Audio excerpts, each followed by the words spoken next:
Welcome back. In this episode of Grumblecraft, I'm going to make my ultimate copper golem based storage system. And at the end, we'll go through some detailing and some other projects I've done around here. I'm almost at 500 subscribers, so here's the reveal that nobody asked for. The hand reveal! So there's an input chest, it filters out shulkers, it unloads the shulkers, otherwise it goes into the water stream. Something to refill my shulker boxes that go in my ender chest. Bulk storage, I then wanted to come into the copper golem based storage system here, and I need to figure out how to get those silly guys to deal with all of these chests. Okay, so I just had the thought that the floor here just screams yellow glazed terracotta, right? I don't know, I'm at least gonna go check it out. I'm gonna see if yellow glazed terracotta would work. Alright, we'll be right back. I've got my yellow glazed terracotta smelting in the super smelter, but before I get started on the floor, I actually want to look at how these copper golems are going to work. So I'm going to make a little prototype right here. All right, so is this how you make it? Just like that? Boom! Think I need to do is kind of constrain you a bit. Nope. Nope, nope, nope, nope. You go over there. Go back. Go back. Go back. Okay, so what do we have? 1, 2, 3, 4, and then 1, 2, 3, 4, 5. So we have 15 chests here. And can he go up and down scaffolding? Let's just put my inventory in there. Let's see what happens. All right, bud, go for it. Dogs are making a mess of my office. So what's happening? Okay, so he's just putting the sandstone in 12 at a time. Let's do this then. It's fine. Okay, go. Just gonna check that one, then that one, then that one. Then he puts stuff in there. This is still empty. Then that one, and this one. Okay, it just gets longer and longer each time. Okay, so he did finally spread out to this one. Nope. And then he's gonna check this one. No, that one, that one. Okay. All right, so it looks like they can reach the bottom row and the row just on top of that. So this top row is basically useless unless I have another layer of copper golems. So this scaffolding, totally unnecessary. Okay, so let's move these since he can't reach those. All right, what does he have now? Build up here. He's gonna have to put it here. Oh, you give up? You give up! Okay, that's it.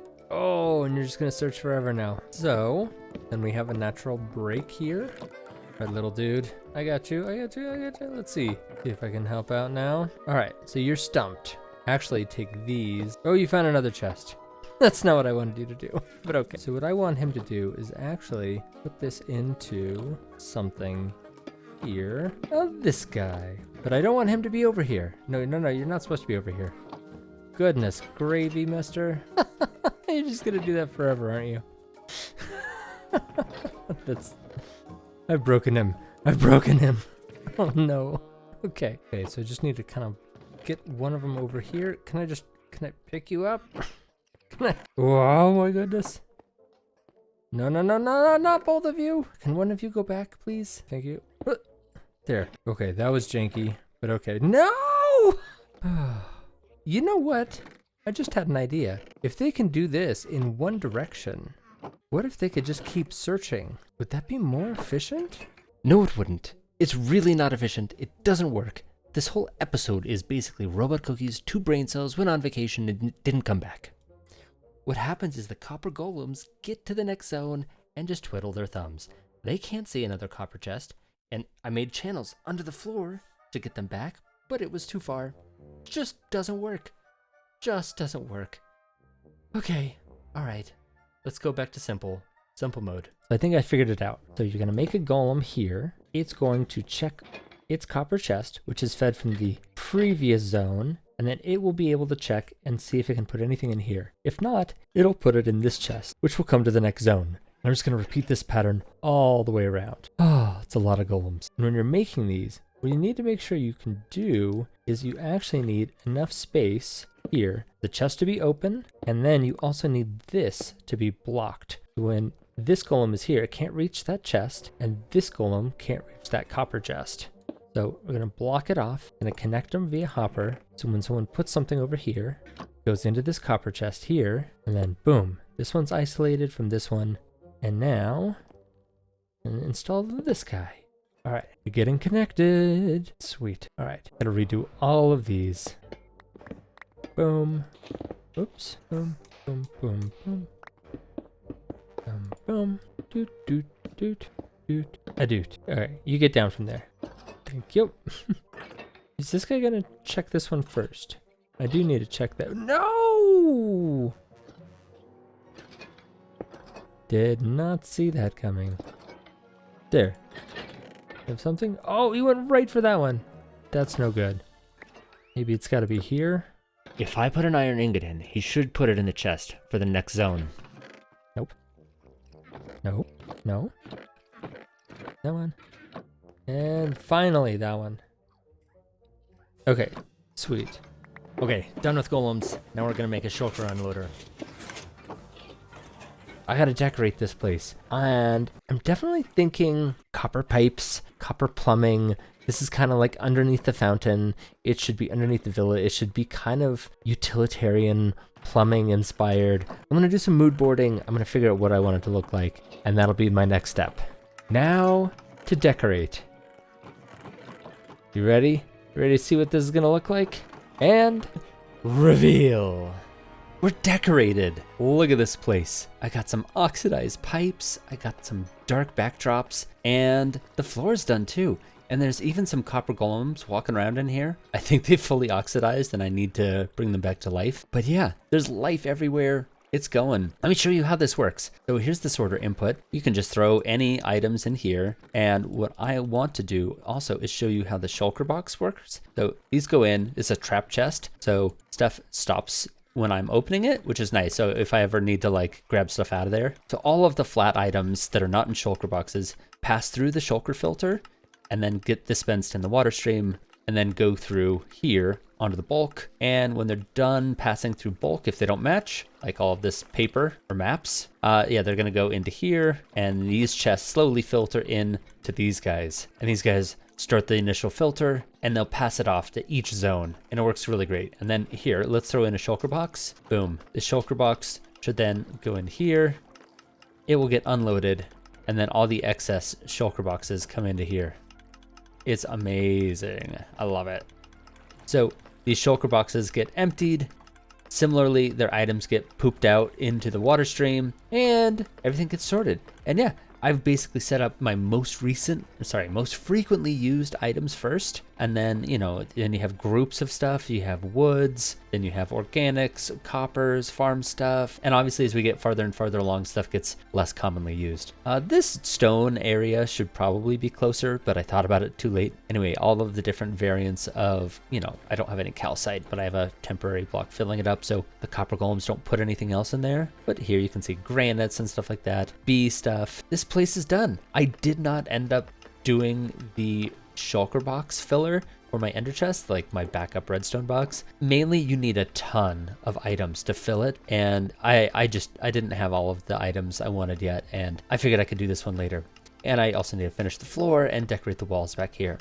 So that is a future project for another time. Let's give you a little tour of what else I've worked on.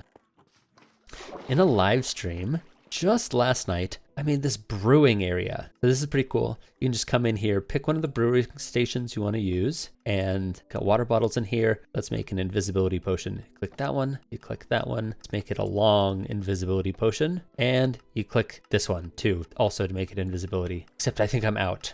So it'll just be a night vision potion. But anyway, this goes in, and then the other ingredients just stack in on top. And then when it's done, I just power this hopper, and it'll go right into the chest. Pretty good. And I got water bottles automatically filling in back here. I just push a button to dispense more water bottles in when I'm ready. Yeah, this is really cool.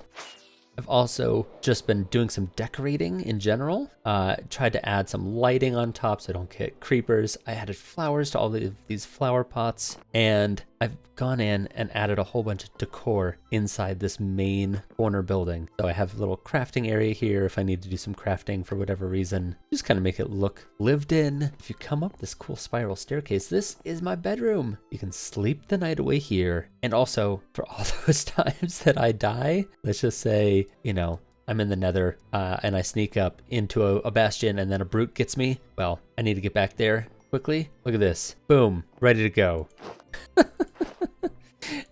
So this is super handy. So this is just in case you die, You spawn here, you grab your stuff, and you're gone. You're out of there to go recover your stuff. Who are you? What the? Okay, apparently I don't have fault. Why can't I hit you? I don't have fault. Spawn proofing here. Ooh, enchanted gold boots. Oh, there's some crazy gold boots that just dropped. Okay, yeah, I've done some other things. Like I added a little loft up there. There's not really much to see. There's a spyglass and a table. And yeah, just been kind of filling this out. What? Okay, I really gotta work on that. Oh, I'm gonna die. I really gotta work on the spawn proofing. So anyway, I'm gonna keep on working on that. On the decor, I have to do a few more things just to finish up the sidewalls as well. But I had so much copper in that basement, in the storage area, that I made this little apiary. So in here, I have just a little ENX04 honey farm. This thing I'm gonna cover up and make look even nicer. I just want this to look overgrown and also filled with bees. They keep escaping, obviously, because the beehive's on the outside. The bee nest. All right, and I did promise that there would be a little tour of the vault. Let's do it. Okay, so here is how the vault works. I made a custom item, which is basically just a retextured iron nugget. So what this will do, actually it's retextured feather because I didn't want it to stack with anything or get crafted into anything. What you do is you put it into this pot, which is on top of a hopper. And can I go in here? Yeah. I'll show you what it does. This goes in here. Oh, Doug, hold on. So what it does is this comes, Lucy, no. Okay, so coming back here behind the pot into the redstone gubbins, you get an item filter. Now, this is a classic item filter, and what it will do is it will basically pass off this key into a dropper elevator. If it doesn't match the filter, well, then it can't get pulled into here, obviously. So then it'll just go down this set of hoppers, also into the same hopper here, and then into the dropper elevator, back up. So if it does match though, oop, you're gonna see that torch flickered, which caused this to pulse, which sends a pulse extended torch flip here. This torch tower flips, which then allows the whole vault door to open. So from the other side, what happens is this guy, let's just do free cam. This guy here, the security guard, he's sitting with his face in water. Now, with his face in water, he can float. And when you actually stare at him, he actually sinks down, hits this blackstone pressure plate, which triggers another pulse extender to do the same thing and flips the state, the torch tower, which comes up here and does the whole mumbo jumbo door. Now, this whole door, like I said, this is not mine. This is a mumbo jumbo thing. I did decorate it, and what is mine is the redstone for the triggers. You know, I'm sure someone else has done it before, but hey, I think it's really cool. And this is how I exit. Excuse me, security guard, can I leave? Okay, thank you. And yeah, there's also some custom audio that is triggered up here. I believe, where's that note block? Oh, it's right here. There's this salmon head, which has custom audio on it on a note block. So this will actually play the cool custom audio sounds that I added to it. And as you can see, I can even throw my nice pickaxe in here. It'll get popped right back out, which is so cool. But nothing actually gets ever lost in here. And it'll only open the door when it matches.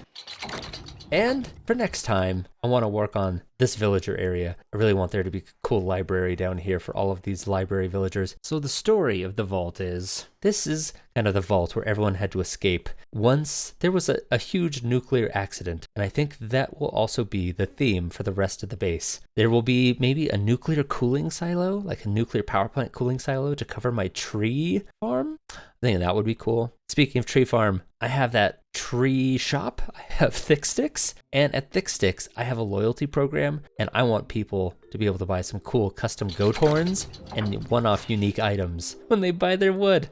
So here's my wood shop. I don't think I'd shown it before, but this is a really cool wood shop that I had some help from Kavuli making.